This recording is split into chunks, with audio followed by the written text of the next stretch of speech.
Good evening, everyone, and welcome to tonight's webinar, Case Study, How Systemic Health Impacts Restorative Results. I am Linda K. Tyler with ASDA, and I am with the Business Development Department. So I want to thank you for joining us this evening. I am pleased to welcome PDS Health as the sponsor of this programming. We're glad you have joined us this evening as we have an informative and interactive presentation planned for you. During the presentation, we will allow time for you to submit questions. There is a Q&A feature that you will see at the bottom where the reactions and everything is. That's where you can submit your questions, and Dr. Ashroff will be answering those throughout the night. Now, I would like to welcome our presenter from PDS Health, Dr. Ashroff. Did I say it right? Did I get it right? Yeah, you said it right. Good enough. It's Ashraf, Dr. A. I think A like Arizona. I think that'll be Like good. Arizona. And Dr. Ashroff actually earned his dentist degree from the University of Colorado School of Dental Medicine and has over a decade of clinical experience in Tucson, Arizona. He is a regional clinical partner with PDS Health and for Southern Arizona, and is a multiple practice owner. So he has multiple practices, including owner and lead dentist of Tangerine Dental Group. A recognized leader in the field, Dr. Ashroff serves as a teaching faculty member and subject matter expert in areas such as CAD/CAM dentistry and digital dentistry. He is dedicated to mentoring dentists across the region and advancing the profession through education and innovation. Actively involved in national and local dental organization, Dr. Ashroff currently serves as president of the Southern Arizona Dental Association, reflecting his commitment to the growth and excellence of the dental community. It is my pleasure, and please join me in welcoming Dr. Ashroff. Oh, thanks, Linda. When you say it all like that, that just sounds really fancy. I've been a dentist for a while. Let's just leave it at that. I've been practicing for over a decade. I enjoyed the profession, and I'm really happy that I got a chance to talk to you all, the students, and can kind of go over cases. Today's presentation is really just a case study to kind of talk about how systemic health impacts restorative results. I'm going to kind of go over what I kind of expect for today. The objectives and kind of what we're going to go over for today is the following. I'll go over kind of in detail, or at least kind of give an overview of how systemic health conditions can influence restorative care. There's more to it than you kind of imagine with restorations. There's other components that can kind of help get you the full picture. We'll go over some resources and tools that are available to assess systemic health and the concerns they have in dentistry. A lot of that is kind of mental dental integration. We'll talk about developing treatment plans that can help optimize patient outcomes across various aspects of care. And lastly, as you can read the objective, we're going to create kind of long-term strategies to monitor and enhance the effectiveness of dental treatment. I will say, as I present, I kind of keep things pretty chill and informal. So if you guys have any questions, you really do not have to wait to the end. Like, just go ahead and ask the question. A little bit of housekeeping here. You should see some kind of question and answer box or a Q&A box, or even like a chat thing. Just ask the questions on there. Bear with me. I don't have full access on the window to see it. So, Linda and her team will kind of let me know what the question is, and I'll do my best to kind of answer it as much as I can. Any questions? All right, let's get going. This is me, kind of day one, straight out of the womb when I graduated dental school. You can see the baby faces there. I've gotten a little bit more of these grays kind of come into place. It's what happens when you practice dentistry for over a decade. I practice in Southern Arizona. I have my one main office of Tangerine Dental Group.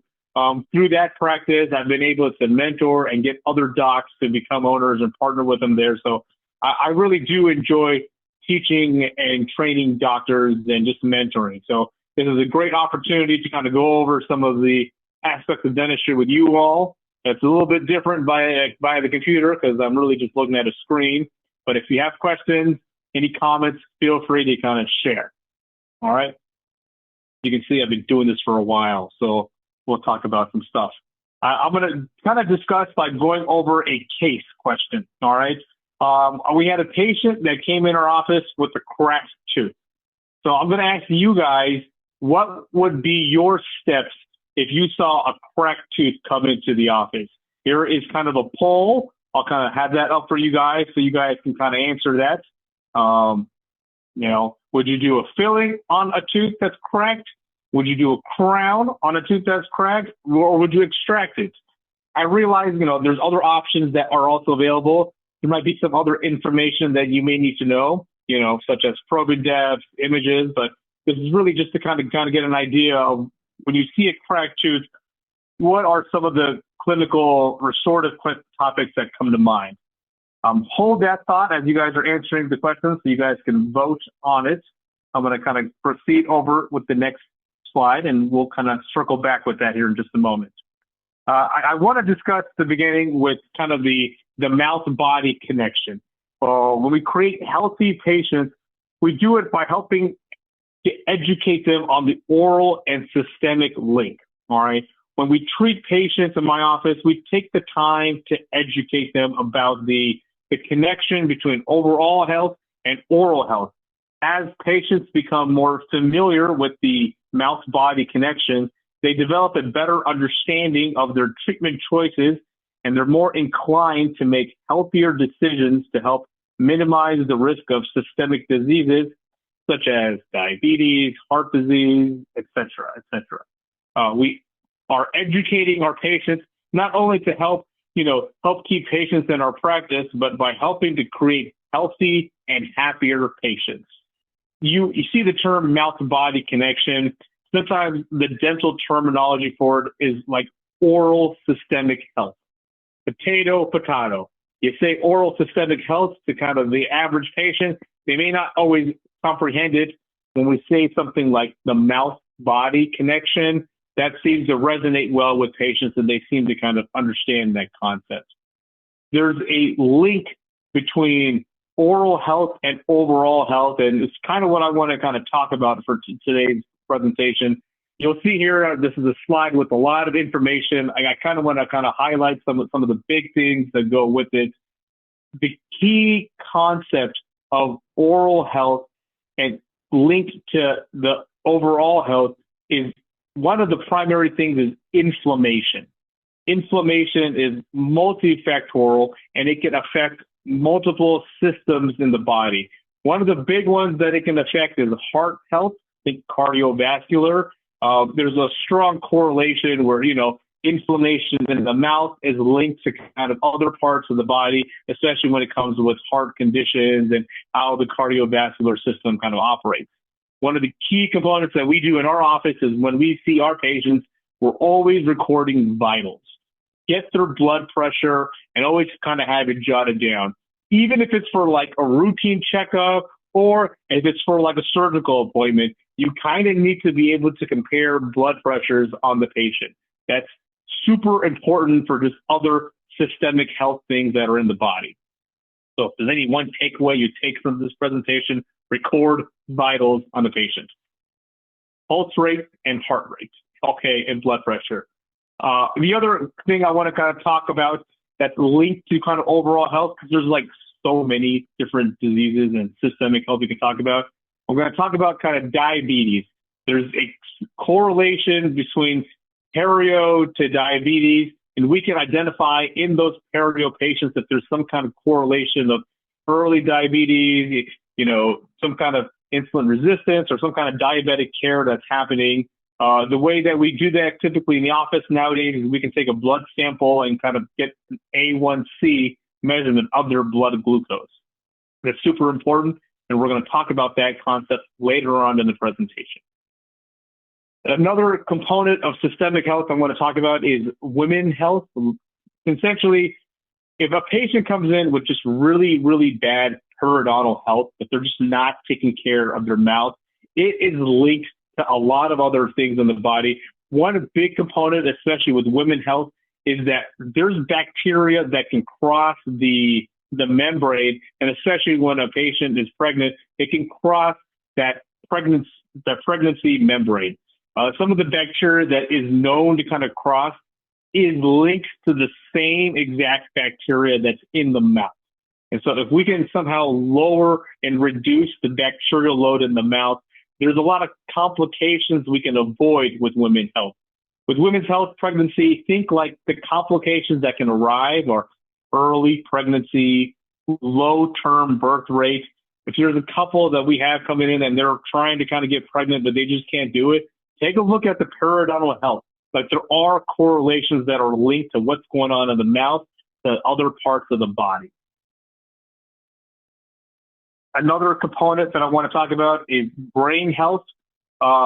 It's kind of the similar premise where a bacteria in the mouth can cross a membrane and go to other parts of the body. Your brain typically has kind of your brain barrier. There's a bacteria, there's actually multiple bacteria that have been linked to kind of cross that membrane and kind of affect, Alzheimer's health, brain health, dementia. And one of those bacteria that they identified is a bacteria called P. gingivalis. Like that's the, Latin name. A lot of patients can kind of correlate P. gingivalis as a bacteria in the gingiva. So there's just a whole slew of oral and systemic health that is present that it just seems like it's now becoming kind of more up to date or more common practice in our industry. You guys are students, and this is going to be the future of your career. You're going to come across this dental medical integration in your lifetime.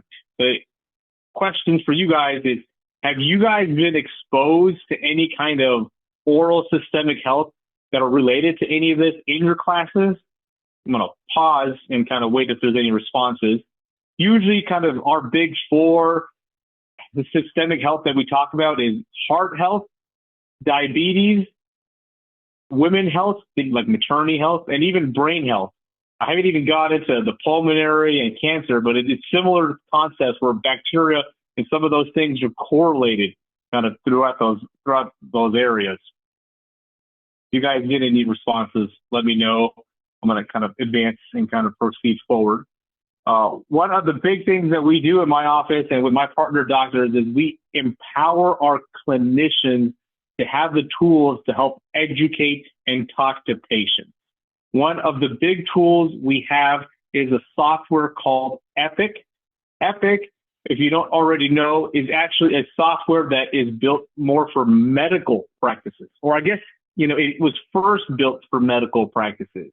It wasn't for about 5-6 years ago that they actually built out an entire dental section for it. The powers that be kind of realized that the mouth is connected to the body. And so the software that they had for the body, they needed an element that talks to the mouth. And so it's a powerful tool that we have in my office where we can correlate and get medical records from multiple places all in one area. Sometimes there's a lot of information, and we as dentists need to kind of be able to sift through that and kind of get the information that we need for some of the procedures that we do in our practice. Another tool that we have in our office is imaging. The cone beam, the CBCT, and the AI are great diagnostic tools that we have to enable our clinicians to see more of the oral cavity, more of the mouth, and really kind of help us in the early detection of things that we see in the mouth. The best way that we use these tools is we get our patients involved and they look at the screen and we're essentially somewhat co-diagnosing it together. It's really powerful when you have kind of your x-ray there and you have the patient and you tell them, hey, this is a picture of you. Let's kind of move it around. Let's take a look and let's see what's going on. Let's run our AI software and we can see kind of what pops up. It's great tools to have, At the end of the day, you as the doctor, you as the clinician are the one who kind of makes the diagnosis. So you have all these tools that can kind of help with the conversation to educate it, but you at the end of the day are the one calling the shot of what's important and what's not. Part of imaging, and I'm going to kind of go all the way to the right, is we have some carotid artery screenings as well. I'll talk about that in a moment, but essentially the carotid artery is an artery that kind of runs here in the neck. I'm not sure what year you guys are out there, D1s, D2s, D3s, D4s, but to remind you, this is an important blood vessel that's in the body. We have tools nowadays that helps us do some screening, and we can see if there's constriction in that artery. And sometimes when we see constriction in that artery, we'll even see like calcifications in there that show up on the imaging. So on the cone beams, on the panoramic image, we can see some of those artifacts and be able to effectively talk to patients and kind of plan that stuff out. I get it. We're dentists. We focus on the mouth, but the imaging we take, we can see a bit more, and we can help be kind of the health clinicians that help kind of direct the patient to where they need to go. If there's a couple of takeaways that you get from the slide to summarize, think one, there's a software for medical and dental. Two, there's imaging we can do, whether it's cone beams, AI, the carotid. And three, the point that I'm going to talk about next is there's testing we can do chair side. When we do chair side testing, we can get the patient's fluid and do testing results and get results available right then and there. Usually 5-10 minutes. So one big one is we do salivary testing. When we do salivary testing, we can see certain enzymes, or sometimes we'll tell the patient a biomarker because patients don't always understand what an enzyme is.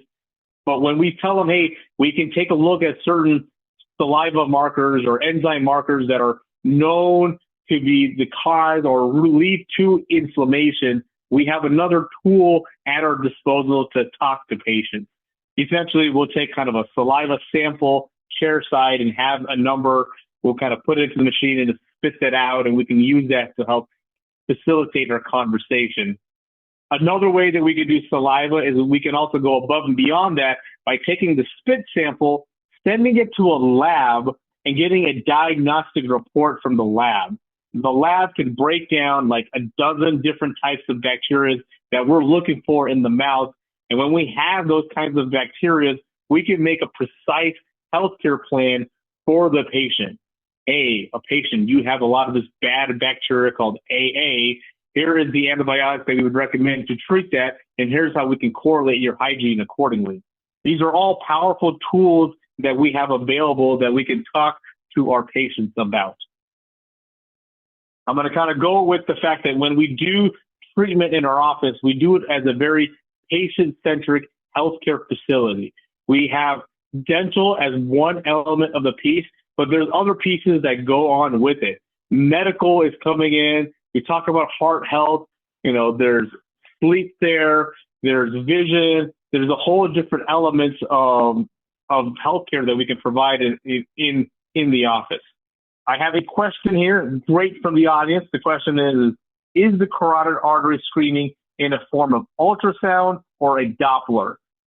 My understanding is kind of more of an ultrasound image that they take in the area. They can take it on the carotid, and they can also have the ability to kind of take kind of some arteries on the arm as well.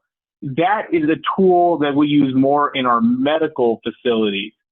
In the dental facilities, we have it, and we can always refer to our medical colleagues. Some of the offices we have for dental and medical can be integrated, or just right across the hall. So these are great tools that are available. Great question from the audience. If I could give you a piece of candy virtually, I would. All right. So thanks for the shout out there. In terms of how healthcare and dentistry is going, dentists, we're only one piece of the puzzle. Like there's other elements of the puzzle that are available, but we play a powerful role in the oral healthcare. A lot of your colleagues, if you talk to friends who are in med school, they'll typically say when they open the mouth and they look inside, they typically see a dangling thing in the back, the pharynx, and they'll look at that as the beginning of the mouth and look behind it. They never take a look at what's in front of it with the tongue and the teeth. That's something that they count on our dentists, our dental colleagues, us. That's what we look at. So when we open the mouth, I see everything, the teeth, the tongue, the cheek, all that stuff. Once I get to that dangling thing in the bag, I say, all right, look, man, medical will take care of that. Your primary care physician will kind of go down that route. So there's different elements of how clinicians will look at the mouth. Obviously, I would encourage you to kind of take a look at everything, but dental-wise, our focus is in our particular area. Now, I'm going to kind of go back to that question that I talked about in the poll. We had a patient. I'm going to kind of talk about our patient.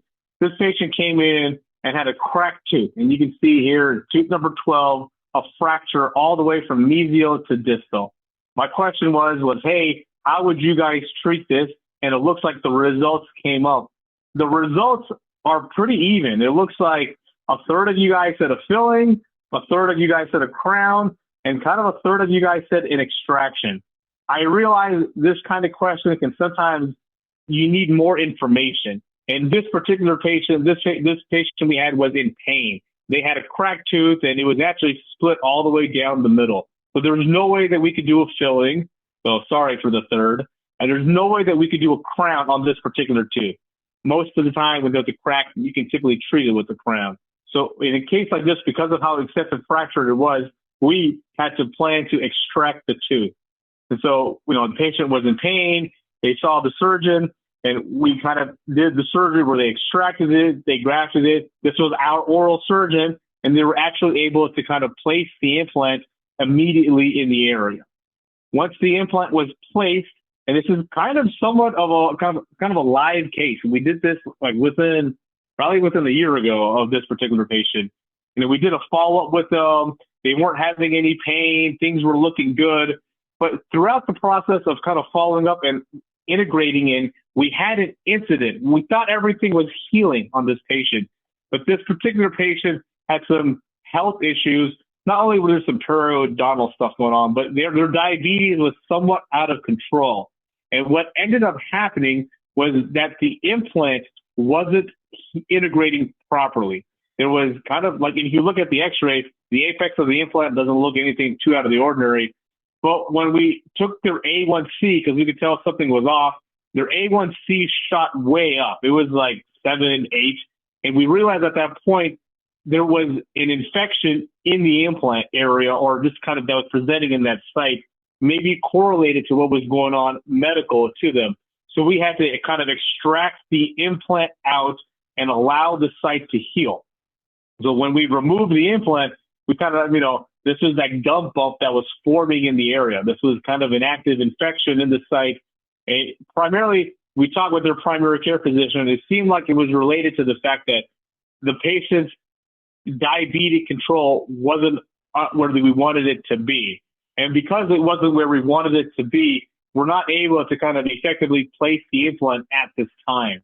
So in this particular case, we wanted to make a restorative crown to kind of, replace the missing tooth, but we couldn't do that because their systemic health wasn't in line and it wasn't stable. So here we had to extract it and kind of let this site heal and kind of, either attempt another implant or we have to attempt at restoring it with another manner, like a bridge.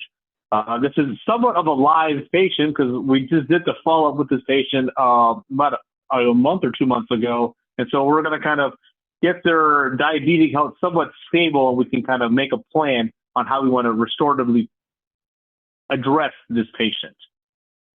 That kind of correlates to kind of the big topic we want to talk about at today's presentation is just diabetes and kind of the role it can play. The big role it can play in dentistry is really periodontitis and diabetes. There's kind of a bi-directional relationship between the two, perio and diabetes. I sometimes talk to patients and tell them, hey, we know cavities to be caused by sugar, and sometimes people think sugar just comes from the candies and the foods they eat. But there's another element where uncontrolled sugar is available, and it's in their bloodstream. And if they have diabetes or things aren't under control, there's just a whole waterfall of sugar that certain bacteria can feed off of. Think like, the blood. And so when you get bleeding gums or things are there, that's just another avenue where bad bacteria can kind of do what they need to do. So in a dental office, we have the ability to measure, we call it HbA1c, but hemoglobin A1c measures of an average blood sugar level. And typically it looks at it over a 3-month time. It's not like, hey, we got a patient, they had like a big sugary meal and all of a sudden we take their A1C and we kind of get a various results. This will look at it kind of over a period of time. And there's evidence that suggests that, if we do scaling and root planing, if we can kind of control their periodontal health, it can help improve some of the glycemic control or improve some of the A1C that we see in patients. There's more than 90% of people with periodontal disease that are at risk for diabetes. Kind of show of hands, and I'm assuming that there could be some head nod that you guys are being introduced in the dental school world of how periodontitis and diabetes is somewhat linked, correct? Like this shouldn't be anything new, but there's really a practicality of how do we kind of talk to patients about diabetes if they have bad perio health. And in our offices, we have the ability now where we can measure A1C and have another tool to talk to patients about. Diabetes patients who complete usually some kind of periodontal treatment and maintenance typically see a reduction in kind of their hospital visits. And in medical world, they're coming to the realization that if the dentist can control the perio health, they're able to better manage some of the complications that can arise from diabetic patients. I'll kind of read this straight through. Diabetes and implants. We conclude that patients with poorly controlled diabetes suffer from impaired osseointegration, elevated risk of peri-implantitis, and a higher level of implant failure. The influence of duration of the disease is not fully clear. Like we're still kind of understanding that role, but we have tools now where we can kind of understand the role that diabetes can play in the mouth and how we can kind of get that better managed. Another tool that we have, and I kind of alluded to it earlier, is kind of the ability to take some cone beam where we have some imaging that's involved for our patients. These are kind of what the images look like. And if we see kind of a case where, an implant or something is failing, we have the tools in our office to take the imaging and be able to talk to patients. I always kind of tell patients, hey, this is kind of the Halloween image of you. Let's kind of be able to read kind of the image of you and see what's going on. When we have these cone beam images, we're able to see a lot more of what's going on in the mouth. This is becoming, honestly, I think it's becoming more of the norm in our profession. I think this is going to become more and more prevalent in your lifetime, and you're going to be able to take imaging and be able to see things a lot more clear. One example of this, we'll show you kind of a PA of a back molar here. You can see that here is a PA of a tooth with a previous root canal treated and a crown there. If you look real closely towards the PA, you might be able to see some kind of radiolucency on one of the roots there. That's the mesial one. But if you look at the image on the right, you'll see that the X-ray is much more visible kind of in this area right here. You can see that black shadow there. It's not as visible kind of in this area here. And patients can kind of respond to that black shadow, and they can take a look at the right and say, hey, is that black shadow supposed to be there? Or something looks weird, and you can better manage it talking to the patient on what that is. Oh, here's a question that just came in. I'm going to kind of read it out loud. Would you recommend when a patient such as this one with diabetes be asked to provide HbA1c prior to treating with implant insertion? And if so, should the tooth be extracted and healing of 6 months period be observed before implant insertion? So those are a lot of great questions. I think, yes, we want to be able to measure their A1C prior to treating the implant insertion. I think that would be super vital, especially in this particular case. I think in this case, they kind of took the patient at their word, like, oh, hey, they seem kind of healthy. And when we placed the implant and the implant wasn't working, it felt like that we were looking to see, hey, could we order some more tests? Could we see what was going on? In this particular case, it was the fact that they said they were healthy as one thing, but then when their primary care got involved and you could tell that their health was kind of going down, that's when we started seeing some dental failures come into play. In this particular case, what we did was we extracted it, we grafted it, and we're going to wait 6 to 8 months prior to trying to attempt again at doing another implant. The patient presents with a lot of bone, so they seem like they're a good candidate for an implant, but it's not just bone that sets the tone. It's also their diabetic health and their systemic health. And so once we kind of get the green light from their primary care physician, once we get the green light from our surgeons to make sure things are good, we can continue forth and kind of do an implant treatment on that patient. This kind of leads to the next point here. When we have an implant in the patient, we have the ability where we can kind of then restore it. Let's see if I can remove these green little circles there. Perfect. Awesome. So we have the ability in our office where once we have an implant, and if an implant is in, we can then make the crown and the technology in some of these cases to make the crown restoration in the office.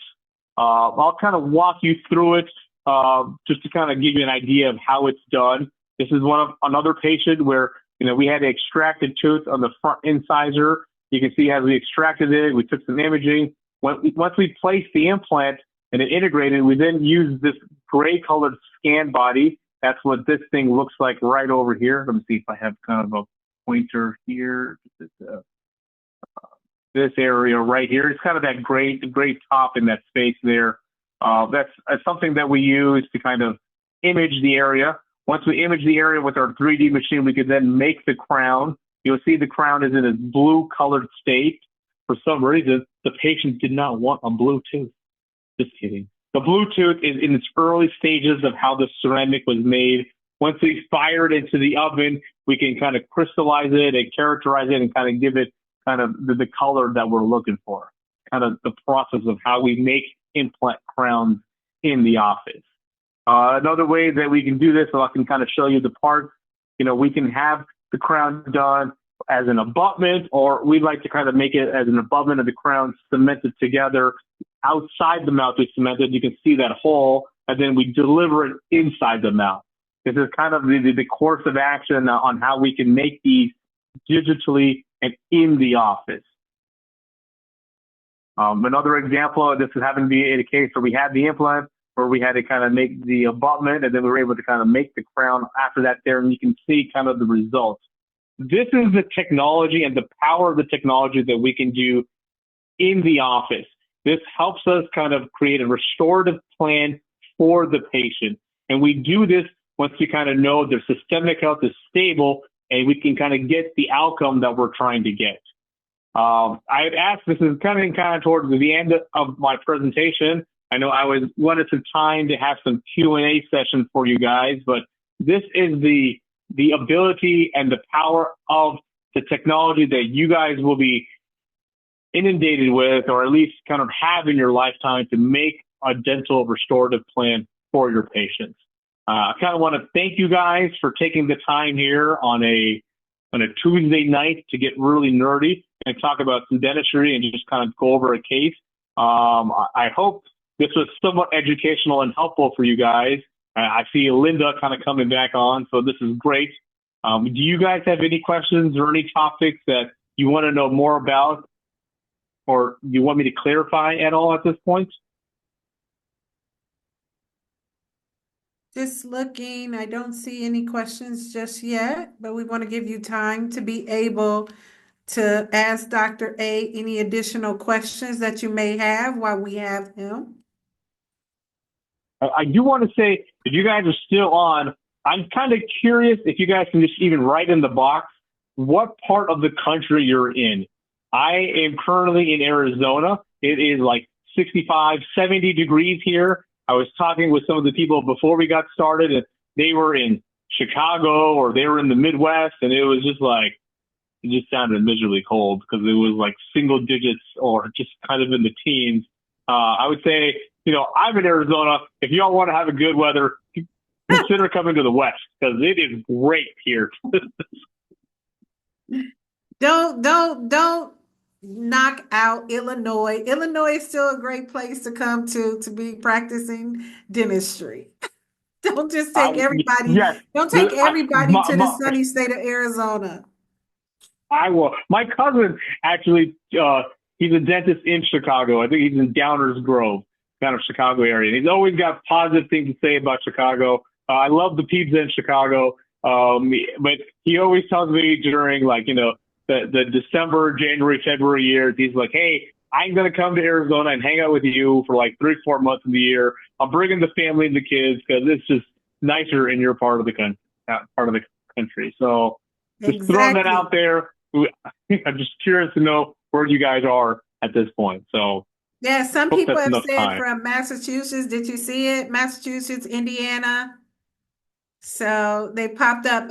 And also Puerto Rico. A couple people have also said thank you. They felt like this was a very informative session.